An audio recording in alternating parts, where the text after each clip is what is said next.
Mesdames et messieurs, bonjour ou bonsoir et bienvenue dans cet entretien sur VOA Afrique.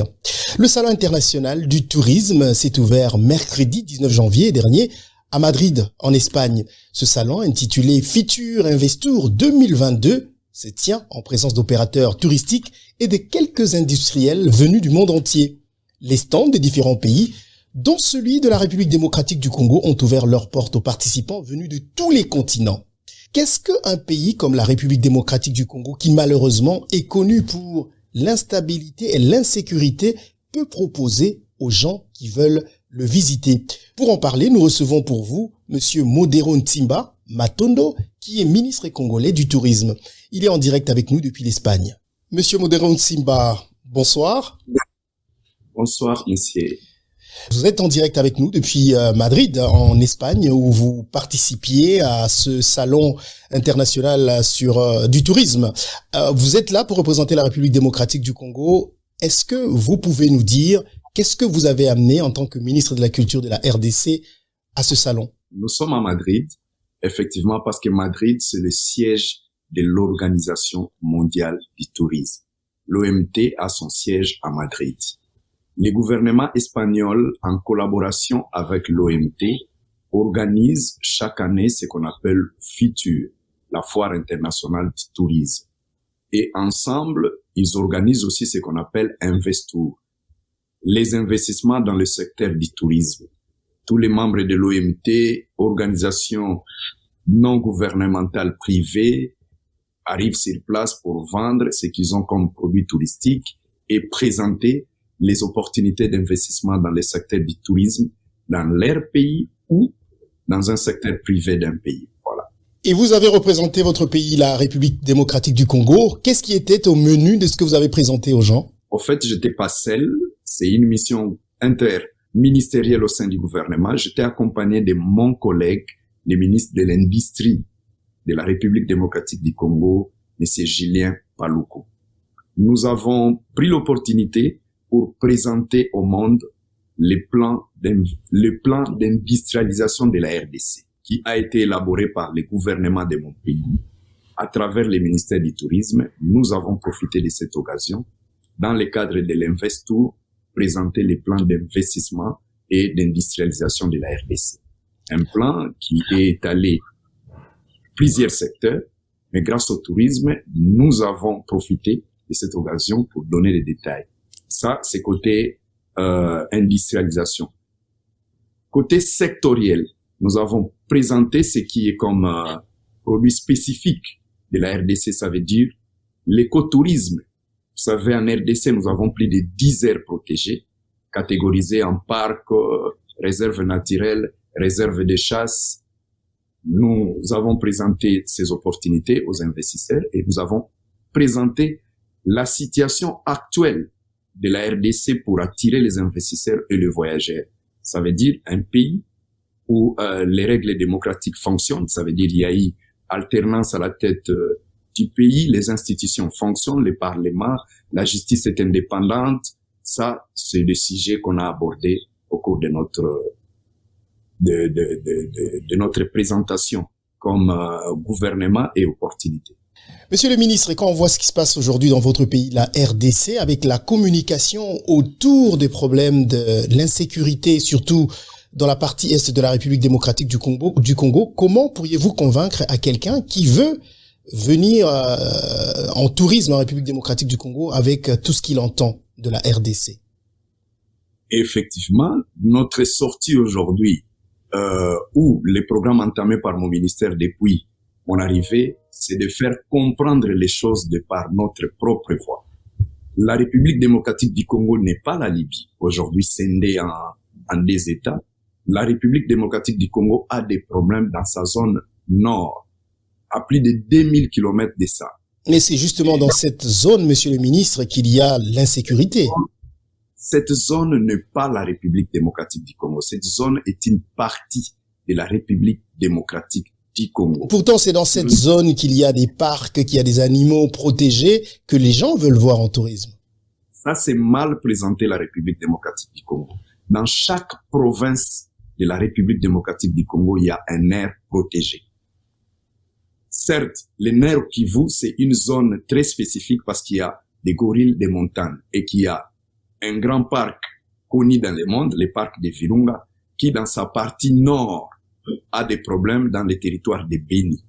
Mais la partie sud, nord-sud, ça veut dire dans les territoires de Nyiragongo et Rutshuru, les parcs ne présentent pas les problèmes parce que là, nous sommes même avec nos partenaires belges et britanniques, nous travaillons sur un programme de protection des gorilles des montagnes, sur un programme d'écotourisme qui relie non pas seulement la visite des gorilles des montagnes, l'île de Tchegera, aussi notre volcan en activité que tout le monde connaît très bien, Nyiragongo.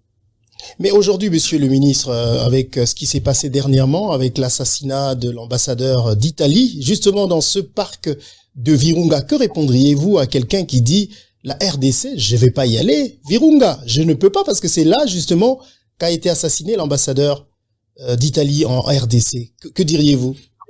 Effectivement, ne faisons pas comme eux. Ça veut dire communiquer mal en RDC.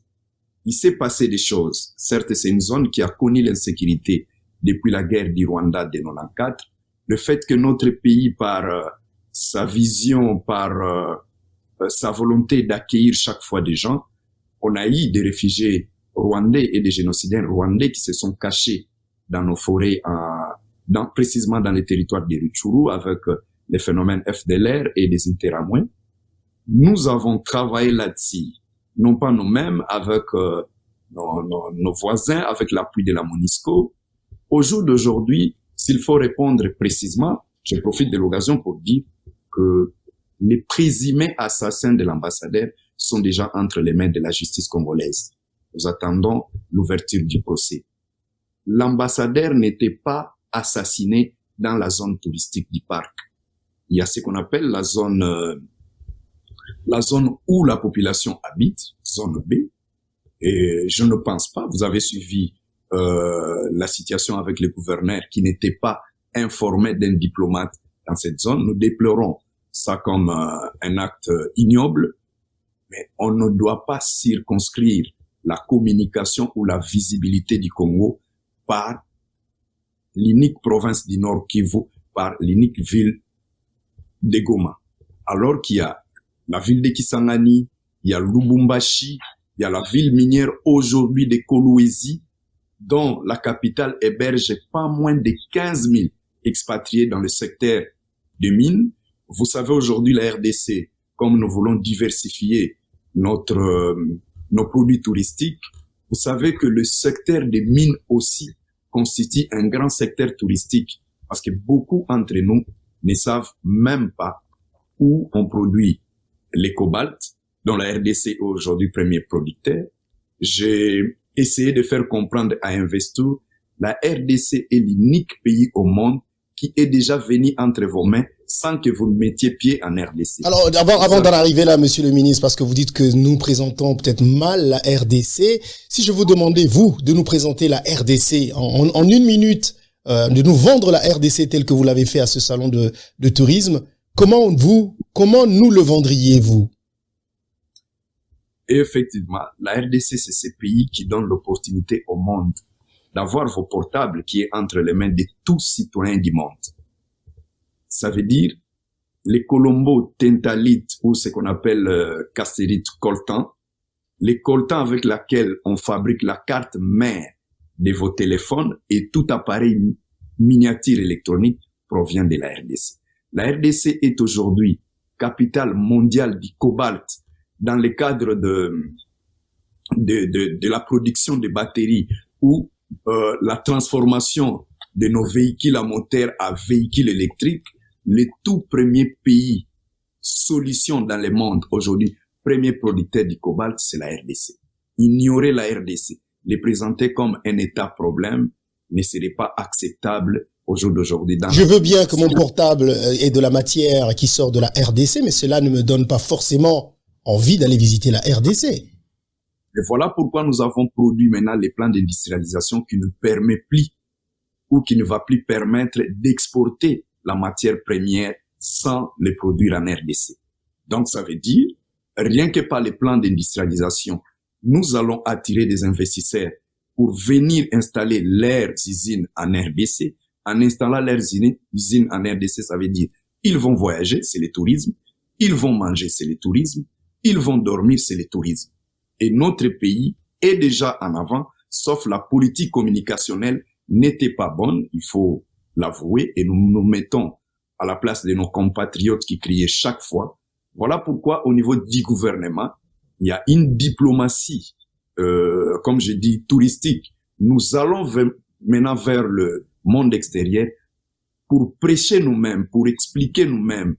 Parce qu'on ne peut pas aujourd'hui avoir une ville de plus de 14 millions d'habitants qui se réveille parfois sans crime. La grande ville de Kinshasa, où il fait beau vivre, il suffit de poser la question à une personne qui a mis pied à Kinshasa, il aura toujours les sentiments de revenir. Un pays très culturel, un pays très sportif, qui a tous les atouts pour être au devant de la scène et pour être, comme je dis, notre pays est même sur les plans touristiques vierge. Ça veut dire, dans le secteur de l'écotourisme, nous sommes les tout premiers parce que nous avons ce qu'on a au-delà des Big Five. Vous savez, en Afrique, le premier produit touristique, c'est l'écotourisme. C'est la visite dans la nature. Et souvent, les gens présentent crocodiles, éléphants, hippopotames, lions et zèbres. Alors que chez nous, vous ajoutez les bonobos, la lissoula, les lamantins, on en a plein. Rien que les gorilles, on a les gorilles des montagnes et les gorilles de la savane, ce qui vous ramène dans des parcs différents déjà. Vous avez la Virunga avec gorille des montagnes, Kaouzi-Biega avec gorille de la savane, et tout ça sont des produits potentiellement vendables dans le monde touristique. Et nous changeons la philosophie de nos parcs et de nos aires protégées, qui étaient présentés comme simplement des sites pour mener des études scientifiques dans le cadre de la conservation de la nature, alors qu'ailleurs, les parcs étaient des produits touristiques à mettre au devant. C'est comme ça que vous avez vu, même dans ma délégation, dans Investour, nous avons donné l'opportunité à l'Institut congolais pour la nature de présenter les aires protégées de la RDC, les réserves de chasse, les réserves scientifiques, pour attirer les différents investisseurs dans le secteur du tourisme. Car le tourisme est multisectoriel. Il y a des touristes qui viennent pour la recherche scientifique. Il y a des touristes qui arrivent pour le plaisir de faire la chasse. Bien sûr, dans les catégories réservées des animaux qu'on peut chasser, il y a des touristes amoureux de la nature. C'est là qui nous arrive par l'Est de la République ou par l'Ouest, ceux qui arrivent pour visiter les parcs de mangroves. Non pas seulement ça. La RDC est aussi ce qu'on appelle, rien que par sa population, un grand potentiel pour un investisseur dans le secteur touristique. Vous imaginez que le voyage entre Kinshasa et sa deuxième ville de Lubumbashi, c'est déjà un grand potentiel à présenter à une société d'aviation ou à une société de transport. Dans les plans d'investissement, la RDC a démontré, rien que dans le secteur des chemins de fer, il nous faut 9 milliards d'investissements pour relier l'ensemble de nos provinces. Donc voilà. Oui. Il y a eu beaucoup de sujets. Je peux encore te parler, même pendant 2 heures. D'accord. La RDC comme opportunité dans le secteur du tourisme. Il y a des gens également qui voyagent dans le tourisme pour aller voir des peuples dans le monde. Est-ce que les touristes viendraient aussi voir la pauvreté en République démocratique du Congo? Vous leur présenterez des gens qui... La pauvreté n'est pas une exclusivité de la RDC. De par ses savanes, ses forêts, je ne pense pas que mon pays est le premier pays pauvre du monde. Certes, les objectifs du millénaire pour le développement nous mettent un peu en arrière dans le secteur de l'énergie, dont nous sommes aussi un grand potentiel. Voilà pourquoi nous nous déplaçons. Et si nous nous déplaçons, c'est pour que les gens ne parlent plus à notre place. Nous sommes un paradis. Nous avons des problèmes. Mais les problèmes d'un pays comme la RDC qui est stratégiquement au centre de l'Afrique ne pourra pas être résolu par la RDC simple. Voilà pourquoi nous sortons en disant et que, en donnant l'opportunité, en communiquant bien sur ces pays qui vivent paisiblement en dehors de tous ces problèmes du Grand Nord, nous allons résoudre un plus grand problème de l'Afrique. Alors, C'est-à-dire même la malnutrition. Depuis que vous êtes à la tête justement de ce ministère, on sent que on en parle. Il y a de plus en plus de communication tout autour. Quelle est votre stratégie, monsieur le ministre, actuellement pour promouvoir ce secteur du tourisme en République démocratique du Congo? Ma stratégie, c'est ce que je vous ai dit, c'est dans la communication. Au lieu d'attendre les touristes dans le pays, je sors ensemble avec les tours opérateurs, avec la presse locale. Parfois, notre presse locale souffre d'un petit complexe de manque des sorties, de manque des éléments de comparaison. Parce qu'au jour d'aujourd'hui, un journaliste qui est sorti de Kinshasa pour la toute première fois, qui arrive par exemple en plein Paris à Porte de la Chapelle, celui-là verra les effets de l'immigration sans avoir l'information. Parce que les gens pourront penser que les enfants de riz, les sans-abri, c'est une exclusivité de l'Afrique. En venant en Europe, ils verront que l'Europe aussi a ses problèmes. Alors, mais la RDC, c'est ce que le maréchal Mobutu a dit lors de l'inauguration du parc de la Garamba. Lorsque le monde transformera la nature à un monde un peu artificiel, la RDC, c'est l'espace qui resterait pour l'humain d'aller voir encore ce qui est naturel, ce qui est biodiversité. Et la RDC, aujourd'hui, donne des solutions à tous ces problèmes du monde. Alors, justement, vous parlez d'avoir amené des journalistes. Est-ce qu'il y a une bonne chose? Mais on vous accuse également, monsieur le ministre. Certaines personnes vous accusent également, monsieur le ministre, d'être parti avec une très grande délégation à Madrid, qui a été supportée par les frais, par le Trésor public. Que leur répondriez-vous? C'est effectivement les ennemis de la RDC. Nous sortons à peine de cet embargo de communication. Nous sortons à peine de cet embargo de visa. Lorsque nous nous déplaçons 3 ministères, ça veut dire, je ne suis pas venu simplement avec les ministères du tourisme, j'étais cité les ministres de l'industrie pour présenter les plans d'industrialisation. Et comme les projets touristiques est aussi financé par ce qu'on appelle le ministère de l'Industrie via les services publics qu'on appelle les fonds de promotion industrielle qui financent aussi quelques constructions des hôtels lorsque vous avez une branche industrielle telle que la fabrication une boulangerie dans l'hôtellerie ou la production de l'eau potable. Les FPI financent. Le ministre ne devait pas venir seul. Il s'est fait accompagner du directeur général du FPI. Parce que j'ai voyagé avec un groupe qui a presté.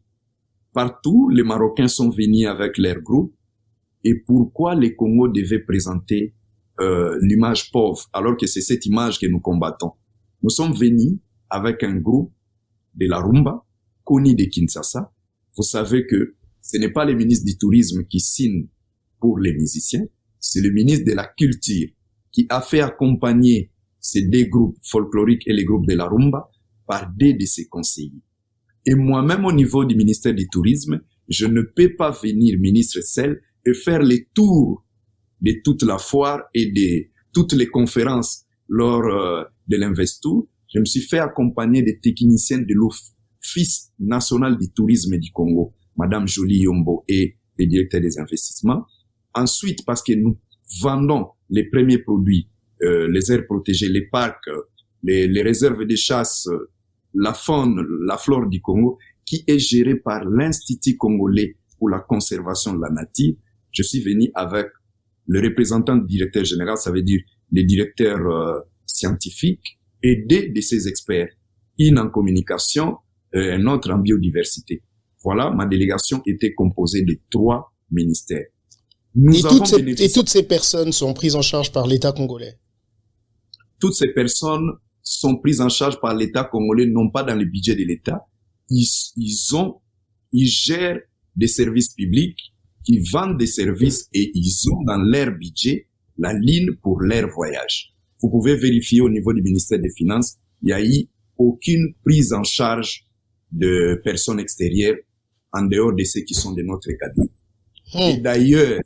Et d'ailleurs, pour beaucoup plus de garanties, pour beaucoup plus de crédibilité, aujourd'hui au Congo, il existe ce qu'on appelle la patrouille financière faite par l'inspection générale des finances. Aucun ministre ne peut voyager avec le frais du trésor avec plus de 5 collaborateurs, si ce n'est pas validé par l'inspection générale des finances, qui est indépendante, qui ne dépend pas du gouvernement, qui dépend directement de la présidence et qui essaye de suivre la vision actuelle du président qui consiste à lutter contre les gabegies financières et les détournements des deniers publics. Justement, dans ce salon pour vendre la rumba congolaise qui a été célébrée comme patrimoine immatériel de l'UNESCO, vous êtes allé avec un groupe congolais, un jeune artiste héritier Watanabe. Pourquoi ce choix? Pourquoi le choix d'héritier pour vendre, comme vous l'avez dit, la rumba congolaise? Sa disponibilité d'abord par rapport au groupe contacté. La disponibilité, il est aussi jeune. Aujourd'hui, comme potentiel que le Congo présente devant le monde, nous sommes un pays qui a ses richesses. Nous sommes un pays qui a une population jeune. La population jeune du Congo dépasse 40% de nos habitants. Si je veux bien passer le message sur la visibilité du Congo, le monde aujourd'hui est digital. Le monde de l'information est digital. Si vous remarquez le nombre de vies ou le nombre de personnes qui suivent ces jeunes musiciens, nous avons besoin de ça et sa disponibilité. Il est non pas seulement disponible, mais il est choisi comme la mascotte de mon ministère et il est désigné comme ambassadeur du tourisme de la RDC parce qu'il a accepté de vendre la bonne cause. Fallait qu'on suive Gims qui nie sa congolité en plein média occidental, alors né d'un père congolais, d'une mère congolaise, comme l'aime bien dire nos politiques en RDC. Nous avons des Congolais qui ont une visibilité mondiale, qui peuvent nous aider à vendre l'image du pays, dont leur disponibilité n'est pas gratuite ou n'est pas donnée en faveur de l'amour de leur pays. Nous nous contentons de celui qui est disponible et de celui qui aime son pays et qui vend l'image de son pays de manière positive. Votre voyage en Espagne a été très commenté, notamment sur les réseaux sociaux, sur l'exposition de la RDC. Les images qui ont circulé étaient très belles à voir. Un mot peut-être à tous les Congolais sur votre travail en Espagne, ce que vous avez fait. Est-ce que vous comptez faire du tourisme dans votre pays, la RDC? Vous savez, comme potentiel touriste de notre pays, n'exagérons pas, c'est d'abord notre diaspora. Ce que nous disons, au niveau du gouvernement, nous avons une politique de faciliter nos compatriotes. D'abord, ça a commencé par les retours au pays qui ne demandent plus de visa au niveau de l'ambassade, mais le visa est donné au niveau de l'aéroport. Nous allons travailler pour que demain ou après-demain, au courant de cette année, pour que les Congolais d'origine ou les expatriés d'origine congolaise n'aient plus besoin de visa pour venir au pays. Et nous mettons en place des structures pour faciliter les investissements dans le secteur du tourisme et dans notre plan d'industrialisation, même le financement des petits projets. Aujourd'hui, au Congo, nous avons 100 millions de dollars pour financer les projets des jeunes. C'est un programme piloté par les ministres des petites et moyennes entreprises. Nous demandons à notre diaspora de parler positivement de leur pays. Il est bon, il faut critiquer l'homme politique, il faut critiquer l'action politique, mais parler positivement de son pays. Le Congo en a besoin parce que le Congo... Mais comment on peut vous demander aux gens de parler positivement alors que des fois ils dénoncent des choses qui vraiment ne marchent pas au pays? Nous sommes déjà différents de ces pays qui ne respectent pas les règles démocratiques. Nous devons être fiers d'avoir un pays qui a connu l'alternance. Nous devons être fiers d'avoir un pays où les institutions démocratiques fonctionnent comme ailleurs et nous devons lutter ensemble pour réduire les inégalités entre différentes classes de la population et nous devons lutter ensemble contre la corruption qui a ruiné depuis plus de 40 ans notre société. Et c'est cette génération et c'est cette diaspora qui a appris des valeurs positives, disons-nous très bien les choses, parce qu'en Occident, ils ont appris la pratique de la bonne gouvernance, ils ont appris la pratique de payer les impôts, et effectivement, leur apport aussi dans l'économie ou dans les sociales de notre population est remarquable, et ils devraient être aujourd'hui les premiers bénéficiaires de toutes ces opportunités d'investissement avant de penser à d'autres personnes. Et d'ailleurs, je l'ai dit, aujourd'hui, la République démocratique du Congo est dirigée par un messier, Félix-Antoine Tshisekedi, qui a beaucoup vécu à l'étranger qu'au Congo. Donc, le cabinet aujourd'hui du président de la République est dirigé par, comme on l'appelle, un Belgicain, qui a vécu, travaillé à Bruxelles, qui connaît bien, parce que Bruxelles, c'est le centre des affaires pour tout Congolais de l'étranger. C'est par là ou par l'impulsion pour notre diaspora. Mais nous appelons que ceux qui veulent venir investir, de venir parce que les opportunités sont là, parce que la justice aujourd'hui au Congo fait son travail, parce qu'il y a toutes les garanties données pour les investissements privés. Vous ne pouvez pas aujourd'hui dire de grandes entreprises comme Ivanhoe investit dans les mines, comme Kamoto investit, comme KCC, comme je peux encore vous citer, il y a des milliards de dollars dans le secteur des mines. Or, le secteur des mines, il y a aussi le tourisme dans le catering. Et tous ces catering, c'est des expatriés qui investissent, alors que c'est des millions à gagner pour nos Congolais. Et je profite aussi parmi le premier cadeau qu'on a reçu à Madrid. Mon ministère a bénéficié de 50 bourses pour former les jeunes Congolais dans le secteur du tourisme. Ces 50 bourses m'ont été données par l'OMT et nous allons mettre un communiqué pour donner les critères de recrutement des gens qui suivront cette formation. Ce ne sont pas vos neveux et vos nièces et vos cousins? Déjà, mon cabinet n'est pas formé de neveux et nièces. Nous nous connaissons bien. Il est difficile de le dire. Je suis du Congo central, vous le savez bien. Et je travaille avec un jeune Kinois que vous connaissez bien, Jessie Noël Cheke. La direction générale de l'organisation qu'on appelle l'Office national du tourisme est dirigée par Madame Jolie Yombo. Encore une autre produit de la diaspora venant de la Belgique. Voilà les opportunités qu'il y a au Congo. Et c'était juste pour savoir que ces bourses vont réellement bénéficier à des personnes qui le méritent. C'était juste ma question, Monsieur le ministre. Effectivement, nous allons les présenter d'abord aux professionnels du tourisme. Donc, ça veut dire les tours opérateurs, les agences de voyage, comme les critères de l'OMT voudraient bien. Monsieur Modero Ntimba Matondo, merci beaucoup. Je rappelle que vous êtes ministre de Tourisme de la République démocratique du Congo et vous interveniez donc en direct de Madrid où vous êtes pour ce grand salon du tourisme mondial. Merci énormément. C'était un plaisir de vous avoir sur notre plateau. Merci beaucoup, Monsieur Marius Monga. Merci. Merci à toi aussi. C'est une autre image positive de notre diaspora à l'étranger. Je vous félicite pour le travail que vous abattez. Merci, Monsieur le ministre. Au revoir. Merci. Nous sommes fiers de vous. Merci.